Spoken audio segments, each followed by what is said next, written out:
ये वाकया है तकरीबन 6ठी सदी कब्ल मसीह का। बनी इसराइल पर अल्लाह का अजाब नाजिल हो चुका था। बाबिल का जालिम और जाबिर बादशाह बख्त नसर अपनी खूनख्वार फौज के साथ यरूशलेम पर हमला आवर था। हर तरफ तबाही थी, तलवारों की झनकार और माओं की चीखों ने आसमान सर पर उठा रखा था। इस इफरात फरी और कनियामत खेज माहौल में बख्त नसर ने एक जालिमाना हुक्म जारी कर दिया। बादशाह के नुजूमियों ने इसको खबर दी थी कि बनी इजराइल में एक ऐसा बच्चा पैदा होने वाला है जो मुस्तकबिल में आपकी सल्तनत की तबाही का बाइस बनेगा। बख्त नसर जो ताकत के नशे में चूर था, उसने फिरौन की तरह हुक्म दिया कि मेरी सल्तनत का हर सिपाही सुन ले, बनी इस्राएल के हर नए पैदा होने वाले बच्चे को ढूंढ कर कत्ल कर दो, कोई भी जिंदा ना बचे। दोस्तों, जब यह खबर नन्हा दानियाल अलैहिस्सलाम की मां तक पहुंची तो वो बहुत डर गईं। बाहर झल्लाद नंगी तलवारें लिए हर घर की तलाशी ले रहे थे और मासूम बच्चों के रोने की आवाजें दम तोड़ रही थीं। ऐसी हालत में दानियाल की मां ने अपने लखते जिगर को झल्लादों की तलवार से बचाने के लिए एक इंतहाई मुश्किल फैसला किया। वो रात के अंधेरे में छुपते छुपाते शहर से दूर एक खौफनाक जंगल की तरफ निकल गई। ये वो जंगल था जहां दिन में भी जाने से बहादुरों का पित्ता पानी हो जाता था, क्योंकि यहां खूनख्वार दरिंदों और शेरों का राज था। दिल पर पत्थर रखकर इस मां ने अपने मासूम बच्चे को जंगल के बीचों बीच एक गार के पास लिटा दिया। वो जानती थी कि शायद वो अपने बच्चे को फिर कभी न देख पाए, लेकिन जालिम बादशाह के सिपाहियों के हाथों मरने से बेहतर उसे यह लगा कि बच्चे को अल्लाह के हवाले कर दिया जाए। वहां इस घने जंगल की तारीख और सर्द रात में नन्हे दानियाल अलैहिस्सलाम अकेले थे। भूख और प्यास से उनके रोने की आवाज जंगल के सन्नाटे को चीर रही थी। और फिर वही हुआ जिसका डर था। एक भारी भरकम भूखी शेरनी अपने शिकार की बू सूंघती हुई बच्चे के करीब पहुंच गई। उसके तेज धार दांत और खौफनाक जबड़ा किसी भी इंसान को चीर फाड़ने के लिए तैयार था। लेकिन फिर अल्लाह की कुदरत का एक ऐसा नजारा देखने में आया जिसने जंगल के कवानीन बदल दिए। बजाय इसके कि वो शेरनी इस मासूम बच्चे पर हमला करती, उसके अंदर की दरिंदगी ममता में बदल गई। अल्लाह ने इस जंगली जानवर के दिल में अपने नबी की मोहब्बत डाल दी। वो शेरनी जो अपने बच्चों के अलावा किसी को करीब नहीं आने देती थी, उसने हजरत दानियाल अलैहिस्सलाम को अपना दूध पिलाना शुरू कर दिया। वो रात भर उनके पास बैठी रही, किसी मुहाफिज की तरह उनकी निगरानी करती रही। जब भी कोई दूसरा दरिंदा करीब आने की कोशिश करता, वो दहाड़कर उसे भगा देती थी। कई दिनों तक यह सिलसिला चलता रहा। जंगल का यह शहजादा शेरनी के दूध पर पलकर जवान हो रहा था। यह हजरत दानियाल अलैहिस्सलाम की जिंदगी का पहला बड़ा मोजिजा था। वो जंगल के दरिंदों से तो बच गए और सही सलामत वापस अपनी कौम में पहुंच गए, लेकिन उन्हें मालूम नहीं था कि उनका असल इम्तिहान अब शुरू होने वाला है, क्योंकि अब उनका सामना जंगल के शेरों से नहीं बल्कि बाबिल के इस इंसानी दरिंदे बख्त नसर से होने वाला था, जिसने यरूशलेम को राख कर ढेर बना दिया था। जब बख्त नसर ने बनी इस्राएल के हजारों लोगों को कैदी बनाकर बाबिल की तरफ मार्च किया, तो उन कैदियों के हुजूम में एक नौजवान दानियाल अलैहिस्सलाम भी शामिल थे। इन कैदियों में हजरत दानियाल अलैहिस्सलाम और उनके चंद खास साथी अजरया, मीथाइल और हनानिया भी शामिल थे। जब यह काफिला बाबिल पहुंचा तो शहर की चमक दमक देखकर सबकी आंखें खुली की खुली रह गईं। बाबिल उस वक्त की सुपर पावर था। वहां के मुअल्लक बागात यानी हैंगिंग गार्डन्स दुनिया के अजायबात में शुमार होते थे। जब कैदियों को बादशाह के दरबार में हाजिर किया गया तो एक अजीब किस्म का हुक्म जारी हुआ। बख्त नसर एक चालाक बादशाह था। उसने हुक्म दिया कि इन इस्राएली कैदियों में से जो सबसे ज्यादा ज़हीन हैं, खूबसूरत और तंदुरुस्त नौजवान हैं, उन्हें अलग किया जाए। वो चाहता था कि इन नौजवानों का जहन बदल दिया जाए, उन्हें बाबिल की तहजीब सिखाई जाए, ताकि वो मुस्तकबिल में उसकी सल्तनत के वफादार खादिम बन सकें। हजरत दानियाल अलैहिस्सलाम और उनके 3 साथियों को शाही महल में लाया गया। उन्हें हुक्म दिया गया कि वो शाही दस्तरख्वान से बेहतरीन खाने खाएं और महंगी शराबें पिएं। लेकिन यहाँ एक बहुत बड़ा मसला था। वो खाना बख्त नसर के झूठे माबूदों के नाम पर ज़बह किया गया होता था, जो कि अल्लाह के नबी के लिए हराम था। महल के दारोगा ने जब देखा कि दानियाल अलैहिस्सलाम ने शाही खाना छूने से भी इनकार कर दिया है, तो वो डर गया। उसने कहा, ऐ नौजवान, अगर बादशाह ने देखा कि तुम कमजोर हो रहे हो तो वो मेरा सर कलम कर देगा। तब हजरत दानियाल अलैहिस्सलाम ने कमाले दानिश्वरी से काम लिया। उन्होंने एक चैलेंज दिया। उन्होंने कहा, हमें सिर्फ 10 दिन का वक्त दो, हम सिर्फ सब्जियां खाएंगे और पानी पिएंगे। 10 दिन बाद तुम हमारा मुवाजना इन नौजवानों से करना जो शाही खाना खा रहे हैं। वो 10 दिन बाबिल के महल में एक खामोश जंग की तरह थे। एक तरफ वो लोग थे जो चर्बीदार गोश्त और शराबों से पेट भर रहे थे, और दूसरी तरफ हजरत दानियाल अलैहिस्सलाम थे जो सिर्फ जमीन से उगी हुई सादा सब्जियां खाकर अल्लाह का शुक्र अदा कर रहे थे। जब 10 दिन गुजर गए तो नतीजा देखकर सब दंग रह गए। हजरत दानियाल अलैहिस्सलाम और उनके साथी बाकी तमाम नौजवानों से ज्यादा सेहतमंद, ज्यादा चाको चौबंद, और उनके चेहरों पर एक अलग ही नूर था। बख्त नसर ने जब उनकी जहानत और हिकमत का इम्तिहान लिया तो उसे मालूम हुआ कि यह नौजवान तो उसके अपने बड़े बड़े नुजूमियों और आलिमों से भी 10 गुना ज्यादा समझदार हैं। यूं वो कैदी जो जंजीरों में आया था अब बादशाह का मुशीर बन चुका। लेकिन बाबिल के हासिद दरबारियों के सीनों में हसद की आग लग चुकी थी। वो किसी भी कीमत पर इस अजनबी को खत्म करना चाहते थे। दिन गुजरता गया और फिर एक दिन बख्त नसर ने एक ऐसा भयानक और अजीब और गरीब ख्वाब देखा कि वो नींद से बदहवास होकर उठ बैठा। अजीब बात यह थी कि वो ख्वाब देखकर तो डर गया था, लेकिन सुबह होते ही वो ख्वाब उसके जहन से बिल्कुल मिट गया। उसने अपने तमाम जादूगरों, काहिनों और नुजूमियों को बुलाया और एक ऐसा मुतालबा कर दिया जो इंसानी बस से बाहर था।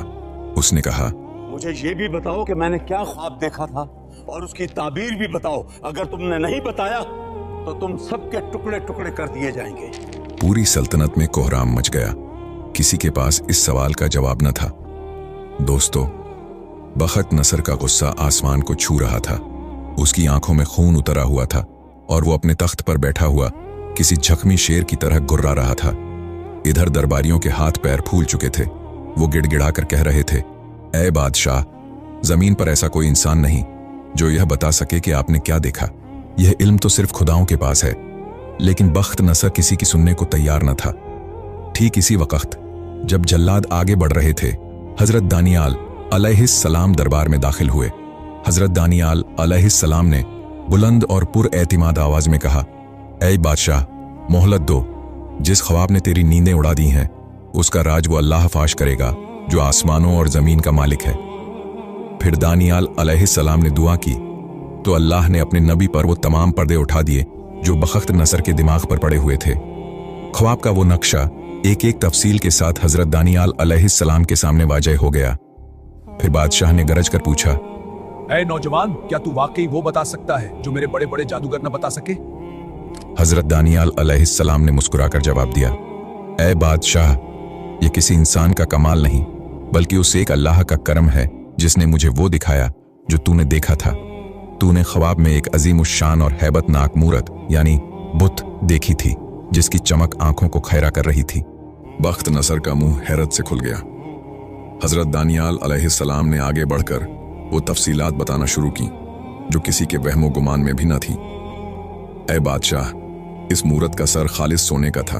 उसका सीना और बाजू चांदी के थे। उसका पेट और रानें तांबे की थीं। उसकी टांगें लोहे की थीं और उसके पांव कुछ लोहे और कुछ मिट्टी के बने हुए थे। बख्त नसर अपनी जगह से उछल पड़ा। हाँ, बिल्कुल यही देखा था मैंने। लेकिन आगे क्या हुआ? दानियाल अलैहिस्सलाम ने कहा, फिर तूने देखा कि गैब से एक पत्थर जिसे किसी इंसानी हाथ ने नहीं तराशा था पहाड़ से टूट कर गिरा। इस पत्थर ने मूरत के लोहे और मिट्टी के पांव पर ऐसी झड़प लगाई कि वो पूरी मूरत चकनाचूर हो गई। सोना, चांदी, तांबा और लोहा सब रेत बनकर हवा में उड़ गए। लेकिन वो पत्थर खुद एक अजीम पहाड़ बन गया और पूरी जमीन पर फैल गया। जब अपना ख्वाब बादशाह ने सुना तो वो हैरान हो गया। अब वक्त था ताबीर का। दानियाल अलैहिस्सलाम ने बताया कि यह मूरत दुनिया की आने वाली अजीम सल्तनतों की निशानी है। सोने का सर खुद बख्त नसर की सल्तनत बाबिल थी और उसके बाद आने वाली धातुएं फारस, यूनान और रूमी सल्तनत की अलामत थीं। लेकिन वो पत्थर अल्लाह की वो आखिरी सल्तनत थी जो तमाम जुल्म के बुतों को पाश पाश कर देगी और क़यामत तक कायम रहेगी। बख्त नसर जो एक जाबिर बादशाह था, दानियाल अलैहिस्सलाम की इस रूहानी ताकत के आगे ढेर हो गया। उसने अपने तख्त से उतरकर अल्लाह के नबी को सजदा करने की कोशिश की और एतराफ़ किया कि बेशक तेरा खुदा ही खुदाओं का खुदा है। लेकिन दोस्तों, महल की इस इज्जत और शोहरत के पीछे एक बहुत बड़ा तूफान परवरिश पा रहा था। बख्त नसर के दरबारी और जादूगर, जिनकी जान तो बच गई थी लेकिन जिनकी इज्जत खाक में मिल गई थी, वो अब दानियाल अलैहिस्सलाम के खून के प्यासे हो चुके थे। उन्होंने एक ऐसी साजिश तैयार की जिसका अंजाम सिर्फ और सिर्फ मौत था। दोस्तों, महल के तारीख गोशों में खुसर फुसर शुरू हो गई। दरबारियों ने बादशाह को दानियाल के खिलाफ उकसाना शुरू कर दिया। वो दरबारी जो कल तक दानियाल अलैहिस्सलाम के जूते सीधे करने के लायक नहीं थे, अब उनके खून के प्यासे हो गए थे। उन्होंने दानियाल अलैहिस्सलाम के सरकारी कामों में कोई खामी ढूंढने की बहुत कोशिश की ताकि बादशाह के सामने उन्हें बदनाम कर सकें। मगर दानियाल अलैहिस्सलाम एक इंतहाई ईमानदार, दयानतदार और काबिल मुंतजिम थे। उनके दामन पर करप्शन या गफलत का कोई दाग नहीं मिला। आखिरकार शैतान ने इन साजिशियों को एक रास्ता दिखाया। उन्होंने फैसला किया कि दानियाल अलैहिस्सलाम को सिर्फ एक ही चीज के जरिए फंसाया जा सकता है, उनका ईमान और उनके खुदा से वफादारी। यह साजिशी टोला नए बादशाह, रिवायात के मुताबिक बादशाह दरियोस के पास पहुंचा। उन्होंने झुककर सलाम किया और कहने लगे, ऐ बादशाह, आपकी सल्तनत इतनी अजीम है कि कोई आपके सिवा कोई और इबादत का हक नहीं रखता। हम सब वज़रा ने मिलकर एक कानून तैयार किया है कि अगले 30 दिन तक पूरी सल्तनत में कोई भी शख्स आपके सिवा किसी खुदा या इंसान से कोई दुआ नहीं मांगे। जो इस हुक्म की खिलाफ वर्जी करे उसे इबरत का निशान बना दिया जाए और फौरन भूखे शेरों के कुएं में फेंक दिया जाए। बादशाह अपनी झूठी तारीफ सुनकर तकब्बुर में आ गया और इस साजिश की गहराई को समझे बगैर इस मौत के परवाने पर अपनी शाही मुहर लगा दी। पूरे बाबिल में ढोल बजाकर यह ऐलान कर दी गई। मौत का यह हुक्मनामा दानियाल अलैहिस्सलाम तक भी पहुंचा। वो बगैर किसी खौफ के जब वक्त दुआ आया तो वो मामूल के मुताबिक अपने घर की बालाई मंजिल पर गए। उन्होंने किसी खौफ के बगैर वो खिड़की खोली जिसका रुख यरूशलेम बैतुल मुकद्दस की तरफ था और हसब मामूल दिन में 3 बार अपने रब के हुजूर सजदा रेज हो गए। उन्होंने छुपाने की कोई कोशिश नहीं की।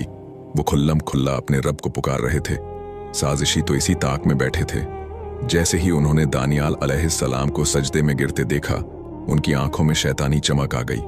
वो दौड़े दौड़े बादशाह के पास पहुंचे और कहा, ऐ बादशाह, क्या आपने हुक्म जारी नहीं किया था?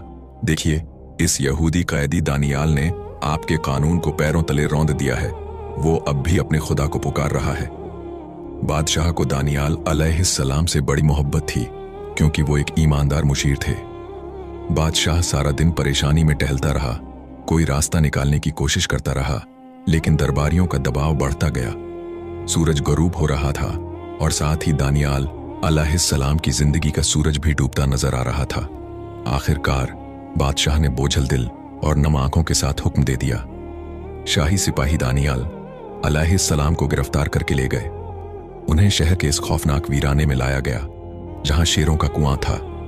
कुएं के अंदर से भूखे शेरों की खौफनाक और दिल दहला देने वाली दहाड़ें सुनाई दे रही थीं, जिन्हें कई दिनों से भूखा रखा गया था ताकि वो शिकार को देखते ही उस पर टूट पड़ें। सिपाहियों ने दानियाल अलैहिस्सलाम को कुएं के किनारे पर खड़ा कर दिया। बादशाह भी वहां मौजूद था। उसने दानियाल अलैहिस्सलाम से कहा, ऐ दानियाल, शायद तेरा वो खुदा जिसकी तू इतनी खुलूस से इबादत करता है तुझे बचा ले। इसके साथ ही दानियाल अलैहिस्सलाम को इस अंधेरे मौत के गड्ढे में धकेल दिया गया। एक आवाज के साथ वो नीचे गिरे। ऊपर से एक भारी चट्टान लाकर कुएं का मुंह बंद कर दिया गया और इस पर बादशाह ने अपनी मुहर लगा दी ताकि कोई दानियाल अलैहिस्सलाम की मदद को न पहुंच सके। कुएं के अंदर खूब अंधेरा था। दानियाल अलैहिस्सलाम जब जमीन पर गिरे तो एक लम्हे के लिए सन्नाटा छा गया, लेकिन यह तूफान से पहले का सन्नाटा था। वो आदमखोर शेर आहिस्ता आहिस्ता अपने शिकार की तरफ बढ़ने लगे। दानियाल अलैहिस्सलाम अब इन दरिंदों के दरमियान बिल्कुल अकेले और निहत्थे थे। मगर फिर एक ऐसा मंजर सामने आया जिस पर यकीन करना मुश्किल है। वो शेर जो आम तौर पर किसी इंसान को देखते ही उस पर झपट पड़ते थे, वो दानियाल अलैहिस्सलाम के करीब आकर रुक गए। उनके जबड़े बंद हो गए और गुराहट की जगह एक अजीब सी आजजी ने ले ली। अल्लाह की कुदरत देखें कि वो शेर दानियाल अलैहिस्सलाम के इर्द गिर्द किसी मुहाफिज की तरह बैठ गए, जैसे वो उनके कदमों की मिट्टी को अपने लिए बाएं से बरकत समझ रहे हों। दूसरी तरफ महल में बादशाह की नींद उड़ चुकी थी। उसे रह रहकर दानियाल अलैहिस्सलाम का वो मासूम और नूरानी चेहरा याद आ रहा था। उसने रात भर न कुछ खाया न कोई मौसीकी सुनी। उसे अपने हुक्म पर पछतावा हो रहा था। वो बार बार खिड़की से बाहर आसमान की तरफ देख रहा था कि कब सुबह हो और वो इस हकीकत का सामना करे जिससे वो डर रहा था। कई दिन गुजर गए और दानियाल अलैहिस्सलाम इस गहरे कैद खाने में भूखे और प्यासे थे, मगर अल्लाह अपने प्यारों को तन्हा नहीं छोड़ता। यहाँ एक और ईमान अफरोज वाकया पेश आता है। रिवायत में मिलता है कि अल्लाह ताला ने एक और नबी हजरत इर्मिया अलैहिस्सलाम को, जो इस वक्त किसी दूसरे शहर बैतुल मुकद्दस के करीब में थे, हुक्म दिया कि दानियाल के लिए खाने और पानी का इंतजाम करो। हजरत इर्मिया अलैहिस्सलाम ने अर्ज की, या अल्लाह, मैं तो इस शहर में हूं और दानियाल तो बाबिल के गहरे कुएं में कैद हैं, मैं उन तक कैसे पहुंचूंगा? अल्लाह ने फरमाया, तुम बस खाना तैयार करो, पहुंचाना हमारा काम है। फिर अल्लाह ने एक फरिश्ते को भेजा जिसने चश्मे जदन में हजरत इर्मिया अलैहिस्सलाम को उनके खाने समेत बाबिल के इस कैद खाने तक पहुंचा दिया। जब दानियाल अलैहिस्सलाम ने अंधेरे में रोशनी देखी और अपने सामने खाना पाया तो उन्होंने हैरत से पूछा, यह किसने भेजा है? हजरत इर्मिया अलैहिस्सलाम ने जवाब दिया, तेरे रब ने तुझे याद फरमाया है। दानियाल अलैहिस्सलाम की आंखों में आंसू आ गए। उन्होंने कहा, पाक है वो अल्लाह जो उसे कभी नहीं भूलता, जो उसे याद रखता है। बिलाखिर वो सुबह आ ही गई जिसका सबको इंतजार था। बादशाह हाँपता कांपता इस गड्ढे के पास पहुंचा जहां दानियाल अलैहिस्सलाम को फेंका गया था। उसे यकीन था कि अब तक शेरों ने हड्डियों तक चबा ली होंगी।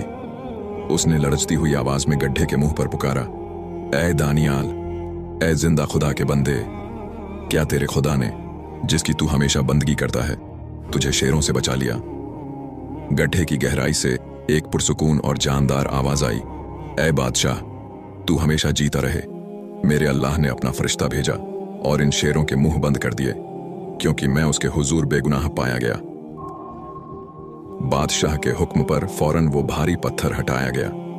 जब दानियाल अलैहिस्सलाम बाहर निकले तो लोग दंग रह गए। उनके लिबास पर एक खराश तक न थी, बल्कि उनका चेहरा पहले से भी ज्यादा रोशन था। बादशाह ने उन्हें गले से लगा लिया, लेकिन इंसाफ अभी बाकी था।